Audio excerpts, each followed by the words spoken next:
Hello friends, स्वागत है आपका अपने चैनल SR स्टोरी टाइम पर। होली के अवसर पर आप सभी को हार्दिक बधाई।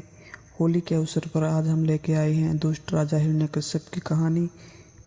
एक शक्तिशाली और अहंकारी राजा हिरण्यकश्यप एक भव्य स्वर्ण सिंहासन पर बैठा है और उसके चारों ओर भयभीत दरबारी खड़े हैं।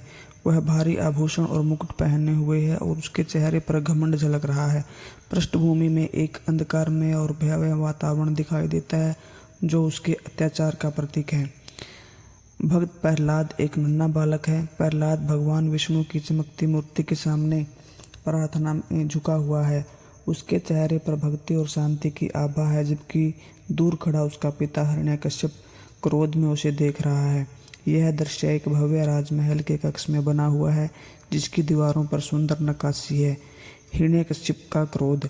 हिरण्यकश्यप प्रहलाद की विष्णु भक्ति से क्रोधित होकर अपने सैनिकों को उसे दंड देने का आदेश देता है। माहौल तनावपूर्ण है क्योंकि पहरेदार प्रहलाद को एक खाई से फेंकने की तैयारी कर रहे हैं, लेकिन उसके चारों ओर एक दिव्य आभा दिख रही है जो दैवीय सुरक्षा को संकेत देती है। होलिका की कुटिल योजना। होलिका एक दुष्ट जादूगरनी जादुई वस्त्र पहने हुए हिरण्यकश्यप से बात कर रही है। वह हिरण्यकश्यप की बहन है। वह गर्व और क्रूरता से भरी हुई है और राजा को आश्वस्त करती है कि वह प्रहलाद को अग्नि में जलाकर नष्ट कर देगी। उसके हाथ में एक चमकता हुआ जादुई वस्त्र है जो उसे आग से अजेय बनाता है। तभी एक विशाल अग्निकुंड प्रज्वलित होता है जिसके प्रचंड लपेटें उठ रही हैं। होलिका गर्व से उसमें बैठी है और उसकी गोद में नन्हा प्रहलाद शांतचित्त बैठा है। गांव वाले भयभीत होकर यह दृश्य देख रहे हैं, जबकि हिरण्यकश्यप मुस्कुरा रहा है। उसे पूरा विश्वास है कि प्रहलाद जलकर भस्म हो जाएगा। तभी एक चमत्कार होता है। अग्नि की लपेटें और भी भयानक हो जाती हैं, लेकिन प्रहलाद को जलाने के बजाय वे होलिका को घेर लेती हैं। अचानक होलिका का जादुई वस्त्र उड़कर प्रहलाद के चारों ओर लिपट जाता है, जिससे वह सुरक्षित रहता है। होलिका चीखती है जबकि अग्नि उसे भस्म कर देती है। प्रहलाद दिव्य प्रकाश से आलोकित, अडिग और सुरक्षित बैठा है।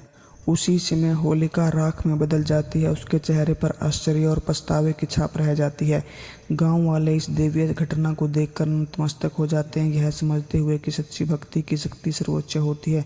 आग बुझने लगती है और जलते हुए लकड़ियों के बीच प्रहलाद शांतचित्त, सुरक्षित और दिव्य आभा से घिरा हुआ दिखाई देता है। तब हिरण्यकश्यप क्रोध और अविश्वास से भर चुका है। वह गुस्से में अपनी मुठ्ठियां भींचता है, जबकि उसके दरबार में मौजूद लोग बेचैन हो जाते हैं। वे महसूस करते हैं कि अब हिरण्यकश्यप की शक्ति असीम नहीं रही। महल के अंधेरे कक्ष में आग और छायाएं झिलमिला रही हैं, जो उसके आसन पतन का संकेत देती है। गांव वाले उल्लास से भरकर रंगों की बौछार करने लगते हैं, बुराई पर अच्छाई की जीत का जश्न मनाते हैं। स्त्री, पुरुष, बच्चे सभी आनंद में नाच रहे हैं। उसके चेहरे रंग बिरंगी गुलाल से सजे हैं। आकाश लाल, पीले और नीले रंगों से भर जाता है, जो एकता और खुशी का प्रतीक बन जाता है। अंत में भगवान विष्णु अपने नरसिंह अवतार अर्धमानव अर्धसिंह के रूप में एक महल के स्तंभ में प्रकट होते हैं। उनका स्वरूप अद्भुत और प्रचंड है। उनका मुख क्रोध से भरा है और उनकी आंखों में दिव्य अग्नि जल रही है। हिरण्यकश्यप भय और आतंक में जम जाता है। शरणम आकाश में दिव्य ऊर्जा व्याप्त हो जाती है और भगवान न्याय का संकल्प पूरा करने के लिए आगे बढ़ते हैं। इस प्रकार भगवान विष्णु न्याय करते हैं और लोग एक बार फिर होली के त्योहार में रंग जाते हैं और एक दूसरे पर रंग डालकर खुशियां मनाते हैं।